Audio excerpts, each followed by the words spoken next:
afternoon, Namibia and the world, and welcome to this special edition here at the Government Information Center. I am your host this afternoon, and my name is Shianoa Desire Kahiha.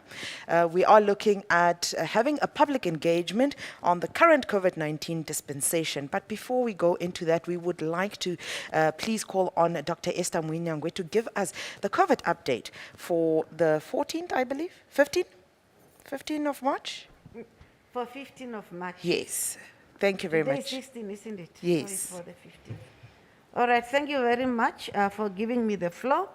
And good afternoon, fellow Namibians.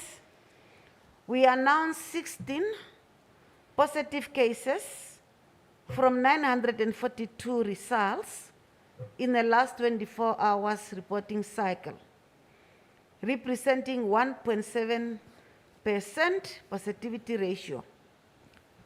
Of these, 13 are new cases and 3 are reinfections. 9 are males, of which 7 are new cases, and 7 are females, of which 6 are new cases. The age range is from 17 years to 90 years. The new COVID-19 positive cases and reinfections are distributed as follows. Commas 4 from Windhoek, and those 4 are new cases with 2 reinfections, which means the total from Commas is 6. Oshana 3, and all 3 are from Oshakati. Erongo 3, Wolfish Bay 2, with also 1 reinfection, so which means 3 from Wolfish Bay and 1 new case from Swakopmund. Omusati is 1 from Tsandi, Oshodonjupa 1 from Okahanja, and Ohangwena also 1 from Engela. Among the confirmed cases, 1 is Elena. 9 cases are fully vaccinated, of which 5 have received a booster dose, while 7 cases are not vaccinated. 46 cases from 3 regions have recovered. Commas has recorded 37 recoveries, Oshikoto 8, and Oshodonjupa 1. With those recoveries, the active cases now are 195. 17 cases are currently hospitalized across 7 regions. 2 hospitalized cases are fully vaccinated, while 15 cases are not vaccinated, constituting 88.2%. 3 cases are in ICU, and all 3 cases are not vaccinated. The distribution of hospitalization of confirmed cases per region is as follows. Oshikoto 5, Commas 5, with 3 in ICU, Oshana 2, Erongo 2, Karas 1, Kavango East 1, Hartap 1, and the total is 17 hospitalized with 3 in ICU. We have not recorded any death during the period under review. By 14 March 2022, a total of 437,995 people aged 18 years and older have received 1 dose of the COVID-19 vaccine, representing 30% of the target population. A total of 127,712 people have received the J&J vaccine, while 250,869 adults have received 2 doses of other vaccines types. Hence, 378,581 adults have completed their vaccination, translating to 26% of the target population. A total of 128 individuals have received component 1 of Sputnik vaccine, and 76 have received component 2 of the same vaccine. In other words, a total of 204 doses of Sputnik were administered, and those doses are also included in the grand totals. 10,685 children aged 12 to 17 years have received 1 dose of the Pfizer vaccine, representing 3.5% of the target population, which is 307,298.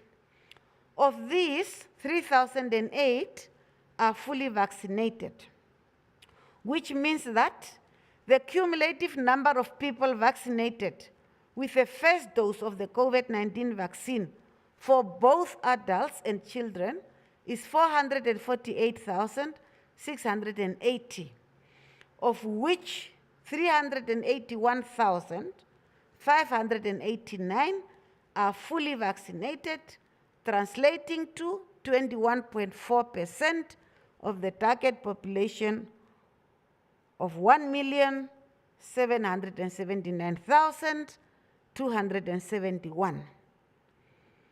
33,699 people have received COVID-19 booster dose. The summary of the national update as of 15 March is as follows. Cumulative newly confirmed individuals, 157,471. Newly confirmed individuals, 13. New reinfections, 3. So that gives us cumulative cases, including reinfections, standing now at 159,563. Recoveries, 155,339. The recovery rate is 97.3%. Active cases are 195. Cumulative COVID-19 vaccine first dose, 448,680. Cumulative COVID-19 vaccine second dose, 253,877. Cumulative COVID-19 vaccine completed, 381,589. COVID-19 deaths, 3,685. COVID-19 related deaths, 329, which gives us a total number of deaths, 4,014. Total samples tested, 970,775. Active contacts, 171. Cumulative number of people quarantined, 89,531. While 89,051 people have been discharged from quarantine facilities, leaving us with 480 people in quarantine facilities. Thank you very much. That concludes the update for today. Thank you very much, Dr. Mwenyangwe. And we would actually like to thank you very much based on the results that we've been receiving of late. I believe that we've actually made strides in fighting COVID, and we would like to show our appreciation by thanking you as being part of those spearheading bodies that really guided our country through this tough time. The fight is still continuing, but you have made strides. Thank you. For those kind words. And I also need to thank the Namibians for keeping on adhering to the COVID-19 protocols. Thank you very much. Thank you very much. Well, getting back to our topic this afternoon, as you have heard, results are looking positive, they are motivating, yet we are reminded to please continue adhering to regulations that are in place. They have been relaxed, they have been eased, especially if we were paying attention to the 41st COVID update by His Excellency President Hage Gottlieb Geingob yesterday afternoon. Continuing, we said we are having an engagement with you, our viewers, and this is to the regard of the current COVID-19 dispensation. We would like to hear your opinion. We would like to hear your questions. We are not experts, but let's indulge in a conversation. Let us hear what each of us thinks about a particular thing to this regard. And do remember that you can call us in, you can comment on our comment sections on our various social media platforms. Our call-in line is 061 400 397. 400 397. That's the call-in number here in the studio. And then our social media platforms, Facebook, you can find us at Ministry of Information and Communication Technology, the Republic of Namibia, Ministry of Information and Communication Technology, Republic of Namibia. We are also live streaming from our YouTube platform, and our handle there is MICT Namibia. Simply MICT Namibia. That is our handle on the YouTube channel. Remember, it's a conversation. So bring it on. Let us engage in this conversation. You never know. You might say something that might teach somebody else something new today. In the studio, I am being joined by my co-host for this afternoon. Her name is the beautiful Hileni Hamunyala. Good afternoon, and thank you for joining me. Good afternoon, Desire. It's a pleasure to be here. At least I won't be lonely on the platform this afternoon. Not at all. I'll keep you company. Thank and you. The viewers. Yes, please. Yes. To kick off, before we dive into the conversation about COVID and where we are currently with COVID, there is something worth celebrating, and this was added onto the statement by Dr. Kalumbi Shangula yesterday afternoon, and this is with regards to the successes that have been made in overcoming the breakout of hepatitis E. Now, Hileni, I don't know. I guess it's from a space of, putting things two and two together, lines of thought.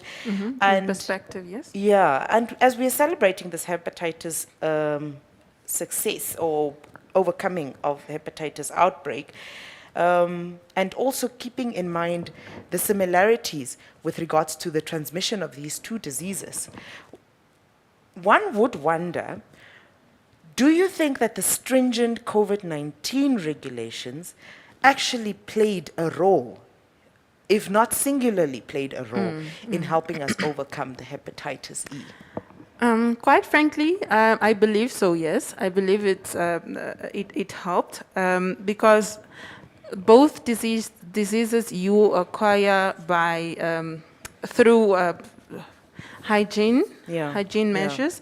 So the washing of hands is also one of the measures that Ministry of Health would advise you to keep once as far as the hepatitis E disease is concerned, and the same goes for the COVID-19. So I believe it actually helped in curbing hepatitis E. Yeah.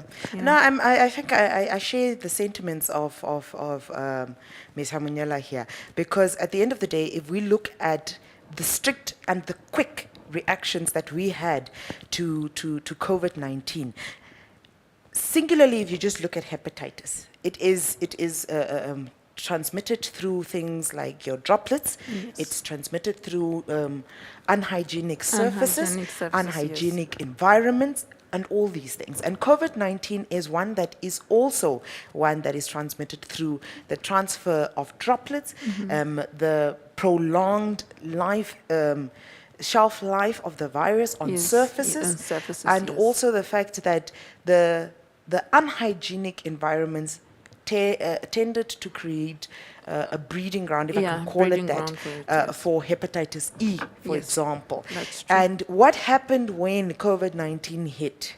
Yeah. It was like a huge cleaning campaign It that was. went on. Indeed, it was. Everybody is keeping track of clean surfaces, the washing of hands, the using of sanitizers, and those would eliminate the bacteria of hepatitis E in a way. So we actually killed a bed with Two birds with two one birds stone. with a single stone. Yes. Yeah. if I We've can got say. Daniel from Oshakati on the line right now joining our conversation. Good afternoon, Daniel. How are you? Hello, Daniel. I believe we've lost Daniel. We'll get back. Daniel, if you could call us back, we would highly appreciate that. Please, you are welcome to join the conversation. Just call us back. We will engage with you. Remember, to whoever else wants to join the conversation, our call-in line is 061 400 397. 061 is the area code, 400 397. You are highly welcome to join this conversation. We were taking a look at how, like Ms. Hamunyela stated, the killing of two birds with one stone theory, because at this point in time, the last death due to hepatitis E was actually recorded in September 2020. So you can imagine, and the pandemic outbreak of COVID-19 was first reported here in Namibia, I believe, speaking under correction, but I believe it was in February 2020. Yes, 2020. I yes. think the first cases were reported on March the 14th, I somewhere in believe. March, yeah. And a few months later, we had our last recorded death caused by hepatitis E. So honestly speaking, I think some of these bacterias and infections and whatever tend to have similar ways of being combated. Yes. And I think most of the time it speaks to our environments, True the that. hygiene, Yes. and so on. And hopefully, with the efforts that were made by the various municipalities across the country, along with NGOs, governments, councillors, and so on. For example, I remember we had a situation with some of the informal settlements where they had really, really unhygienic riverbeds where you would find children playing in these areas. There was a water situation, and so on. But due to the COVID pandemic, a lot of these riverbeds were cleaned up. Yes. And Indeed, the supply of water also became more consistent. Yes. I remember a few weeks ago, we had a representative from the city of Windhoek, and he kind of gave us an idea of how much was spent to try and upgrade within the past few years, to try and upgrade the water infrastructure in these informal settlements. Indeed. And to that, we would just like to salute the city of Windhoek and other local authorities for coming to the table and providing water to the nation, because it really did play part, especially at the beginning of the outbreak. I mean, those who had water problems, or let's say water were in depth of water with the local authorities, they were actually allowed to still utilize their water, because then the local authorities paid their debt, or an arrangement was made for them to still be able to have running water in their houses, considering the virus spreads more in unhygienic conditions. And for that, really would like to comment the local authorities, the city of Windhoek, and the various across the country. That was a job well done. Yeah, very much. One would definitely give that applause some volume. Remember, our social media platforms are open for you to be able to join this conversation. Facebook, our handle there is Ministry of Information and Communication Technology, Republic of Namibia. Ministry of Information and Communication Technology, Republic of Namibia. We are also live streaming from our YouTube channel, and our handle is MICT Namibia. MICT Namibia. That is where you can find us on YouTube. You can drop us comments in our comment section on these platforms, as well as ask questions in the case where maybe you have a question that we might help you with, or somebody else who calls in might actually be able to answer or assist us in answering that particular question.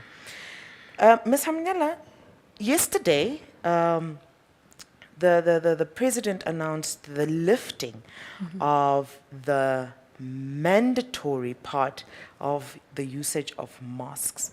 But before we get into that, we've got Pandu from Windhoek on the line. Good afternoon, Pandu. How are you? I'm doing very well. How are you? No, we are well. How would you like to add your voice to the conversation this afternoon? Basically, I just have a question for the two hosts in the studio. Yes. To rather re-emphasize on what the president said. Pardon me? In the new dispensation, if you could perhaps just re-emphasize on that, we appreciate it. Sorry, Pandu, Some can of us you were can not you following yesterday. Sorry, Pandu, can you repeat that?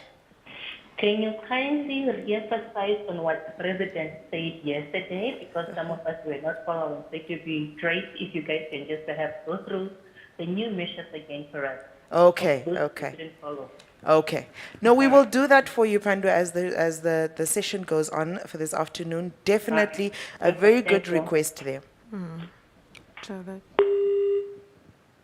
And that it is, as Pandu was saying, maybe it would be required for us to try and just give some of the regulations Insights, that yeah. were stated, or changes in regulations that were stated by the president. And this next one is actually one of those.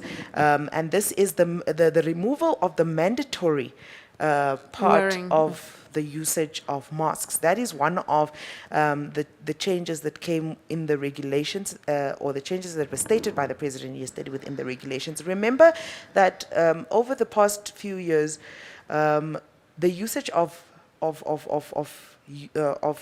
masks, Face masks, yes. yes, of face masks, was mandatory to the point where the lack thereof in public areas was a criminal offense. Indeed, it was. You could get arrested, you could get fined, you Yes. could get charged by not wearing your mask in public places. So that is the section Yeah. that was removed. Yeah. In fact, a year ago, if you were to rock up somewhere without your face masks, you were you were not to be allowed for shops. In shops, for example, you were not to continue if you didn't have it. So it shows the strides that have been made and how far we come as a country. Really, a lot has been done, and we appreciate. I, for one, have been looking forward to this day where we tend to live our normal lives again, as masks will not be mandatory in public places or spaces anymore. But yesterday, Dr. Shangula used an example of an umbrella.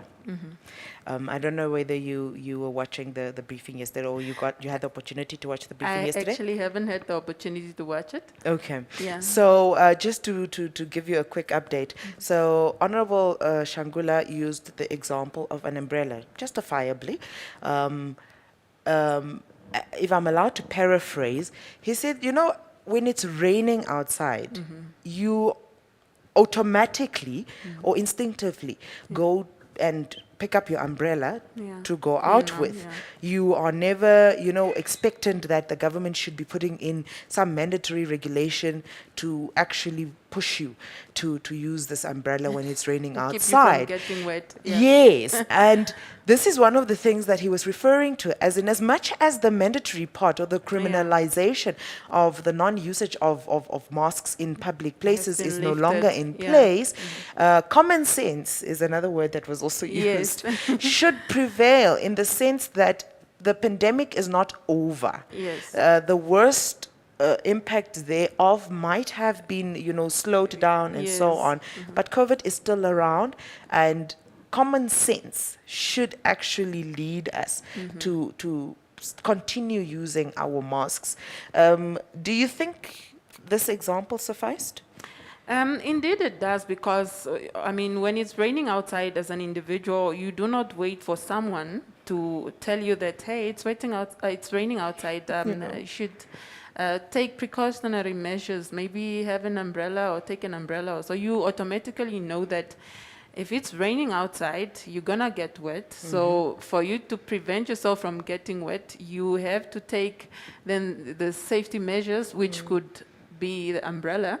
So indeed, the minister was right. This example it's practical. Okay. But also, Hileni, in your opinion, and this is something that came to mind, yesterday after the briefing, realistically speaking, on the ground, a large majority of people have actually not been wearing their masks Yes, in that public spaces indeed. unless, for example, they're going into a shop. Because obviously then the shop managers or the securities at the shop would not allow them to go in, of Yeah. course.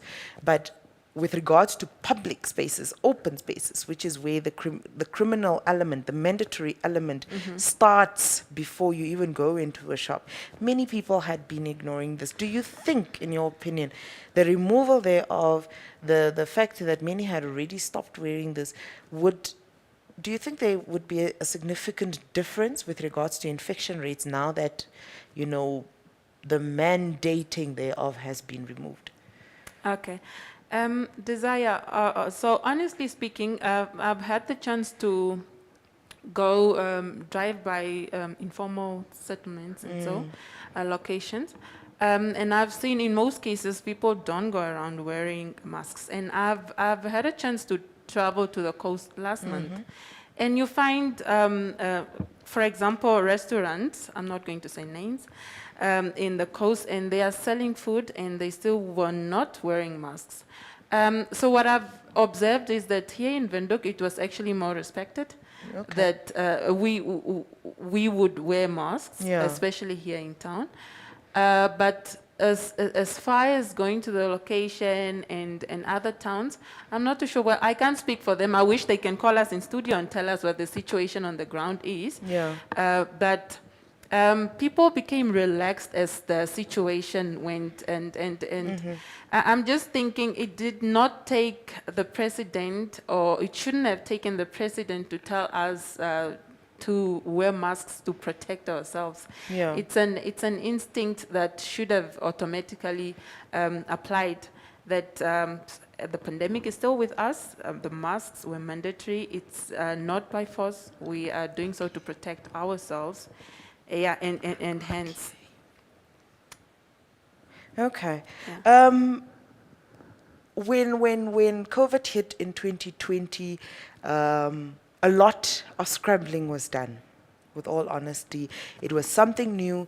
We weren't familiar with it. The globe in general was not familiar with what to do with it. And emergency. What do they call it?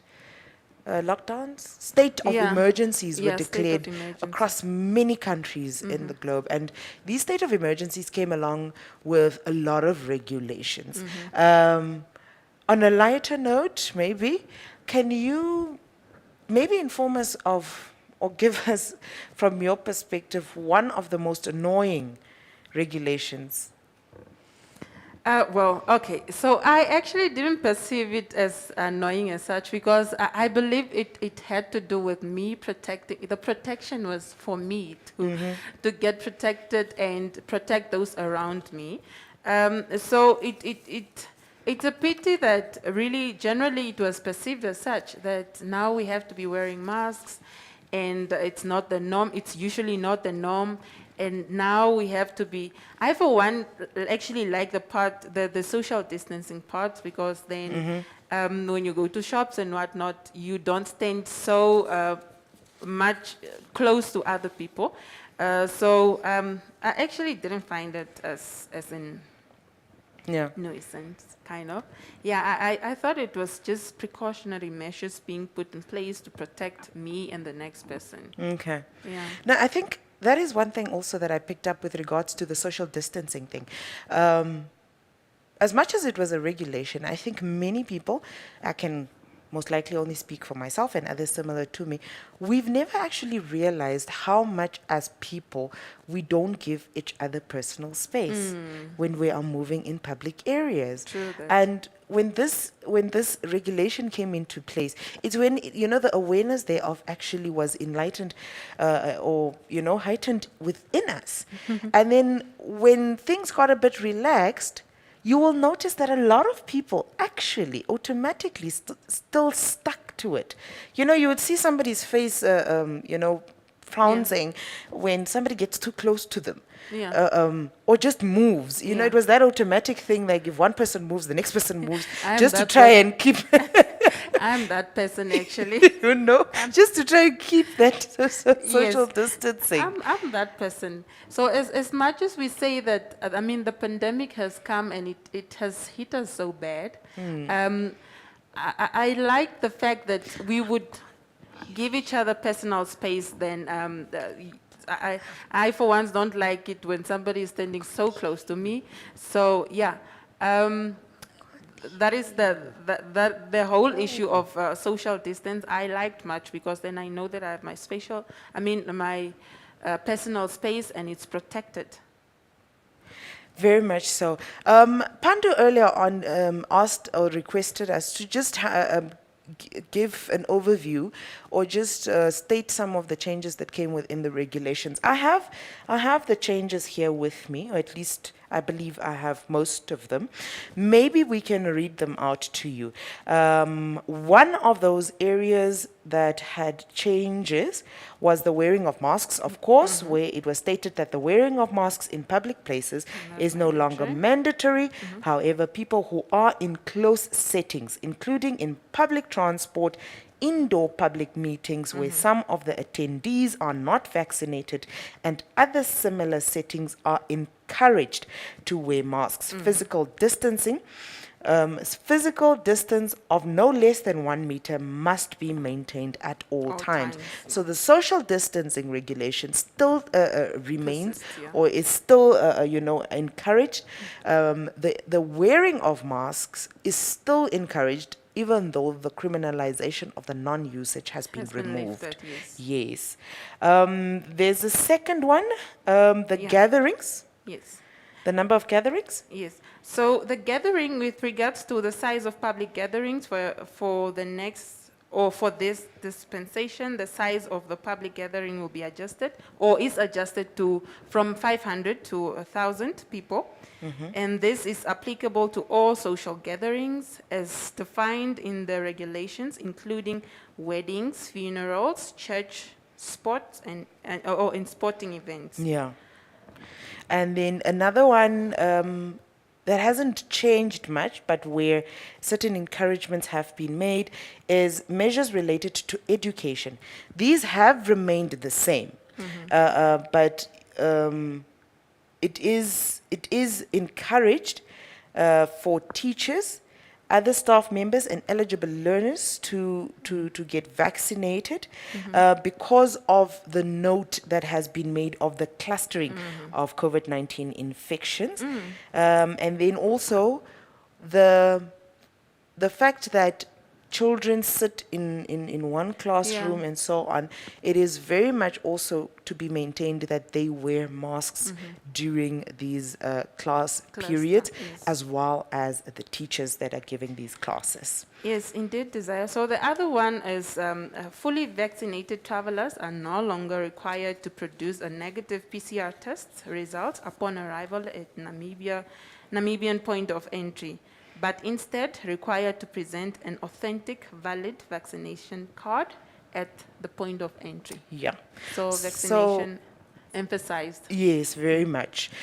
So those are the changes that have been made, or that came along with the 41st briefing, COVID-19 briefing yesterday by the president of Namibia, and hopefully, really, we won't have adverse impacts by these changes. Yeah, the I believe as a relaxation nation, thereof. yes, Yeah. and I truly believe that as a nation, we really have come far. Yeah, I mean, we have come far, and I believe that, honestly, as much as this, some of this have been lifted, we still need to practice the necessary precautions and to look out for, and at all times remain alert and keep our surfaces and sanitize our hands and get vaccinated. yeah. Now we have somebody engaging us from Facebook. We've got Richie Third Type, and he's saying government should come out with clear instructions that learners must continue to wear masks in schools or at least in class. Anything else will lead to different interpretations and conflicts. That definitely is a good point, Mr. Richie Third Type. Thank you very much for that one. Government should come out with clear instructions that learners must continue to wear masks in schools or at least in the classroom environment. Anything else will lead to different interpretation and conflicts. That is definitely true. What do you think about that one? Absolutely true. Because what has changed? Well, the positivity rate has declined, but we shouldn't forget that the pandemic or the virus is still amongst us. Yes. Even though it was now reduced, or the positivity rate is reduced, so we shouldn't forget that the virus is pretty much still with us, and we should at all times practice the safety measures thereof. Yeah. We've got a caller on the line. We've got Abdul from Windhoek joining our conversation. Good afternoon, Abdul. How are you? Good afternoon. How are you doing, my darling? And good afternoon to your listeners. Good afternoon to your guests there. It was a very wonderful time to listen to all your shows and not participating. But otherwise, I will enjoy your show all the time. Thank you very much. Very good. Thank you. Okay. To your point, and to some of your questions, I would like also to put in. Yeah. First of all, you know, COVID is not gone, and at the same time, I think we also make a mistake on giving these things to be saying that others must wear masks and masks must be not regulated anymore. I think this is a confusion between the public out there. The reason why, yesterday I was in town, I went to a Hilton hotel, and I was sitting there for so many times observing the situation on how these things was being given by His Excellency President. Yeah. When I came down to Venue Park and I saw these things they are selling, people are throwing the mask. We say, no, masks must go. Because why? President Agegop has said that no, there will be no more mandated of masks. I think this is something which is already inspiring to the heart of people that no matter what can be the cause, I think they might be supposed to be saying that vaccine must go and people must use masks. Because the reason is we don't know who among the people in the moment has the vaccine, the COVID. Yeah. Forming even in an hour or in a second. That's how then we can able to say that masks must not be given to the people to wear. And then when people are seeing you wear the mask, they are laughing at you. They mock at you. They say, look at you, what are you doing? You're putting masks. Then when your president is already given a head, or your government is already given a head that no mask must be regulated. So what are you doing? What are you guys doing? So don't sit here with masks. So you maybe have the COVID. That is what they are looking at you. That the people who have the mask, that now in this moment are the ones who have the COVID still. So that is one thing that we are saying that if vaccine must not be accepted, because we cannot be staying in school, some children are wearing masks, and the other places, working places, some people are wearing masks, some are not wearing masks. Yeah. So we don't know. That's one of my points here. Okay. And the second point is about the water that my dear sister was seeking in the municipality, giving water for free. Yeah. In the COVID. That is not true statement. And the municipality, they must come up and clear this statement that I'm going to say. It is not true because I went most of these regions are being saying giving water for free. People are being charged. It's like, for example, they told you, no, you can use the whole water on the period of the COVID, but when you check your meter box, when you are paying back, most of this water that was using at the previous of all those maybe 6 months, whatever, it comes in your bill and you are paying for it. And then municipality is charging $1 per house per every day. That is $45. Where is that money going to? So Wow. that's what we are saying, that they must not say that they are giving water in COVID for free. It's not like a commerce anywhere. You can go through by, if I'm lying, you can ask many of these people. They were able to come up and then they will tell you the same. Even me myself, I'm sitting here. I was affecting the same. My water bill goes 9,000. Where do I have money to pay 9,000? It's all the 1 year of the COVID lockdown. I didn't have money, but I have to sacrifice and I deposit 3,000 and then start paying step by step. You understand what I'm saying? So please, we are saying that if they want to help the people, they must have 3 ways. People must pay FF until they finish their bills. No closing the water, no putting off the electricity. Because end of the day, these are the things that we need in our daily life. We Very have to much. cook, we have to make sure that we have electricity to see the dark. Yeah. If it's dark, how do you see? So please, that is what I wanted to request from the government and from the municipality and from the private sector. Let's help each other. Thank you very much, my darling. Okay. No, thank you very much, Abdul. Your points are quite relevant, actually, and it Yeah. has shed light to some of the things that, other people out there might not have been inside privy to. So thank you very we must much. look at our fingers. They're not the same. Yeah. The situation is not in the position where we all can say, okay, everybody can afford. Yeah. Let's try to see the needy and the one who already haven't to help the needy. Okay. Yeah. Thank you very much. A message ahead. Thank you very much. Same to you. Have a pleasant day, Abdul. And with that, unfortunately, we are coming close to the end of our show, but we are very much grateful to everybody who tuned in this afternoon. I think, taking from Abdul's point, firstly, it's the confusion that is now being created by the mixed. It's not misinformation, it's just the mixed interpretation of what it means to remove the mandatory aspect when it comes to face masks. masks. Very much. And also with the fact that now there is a high risk of stigmatization because now people who are wearing masks are now being seen Perceived as as- possibly being infected, or as Abdul said, being laughed at, Yeah, being mocked, looked at actually. and mocked and being seen as fools just because they want to continue using that particular method to protect themselves.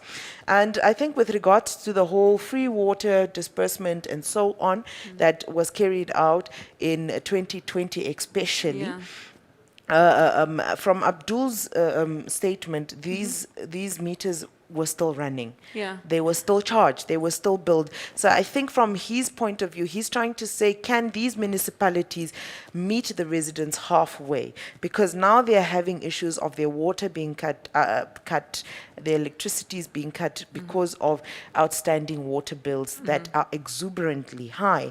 So maybe we can look into having a representative from the city or somebody else who works with these bodies, and maybe we can divulge and create a topic out of that just to create more information for the public out there. But we have come to that point, Helene. Yes, ma'am. Thank you very much for keeping me company this afternoon, for having that conversation with me.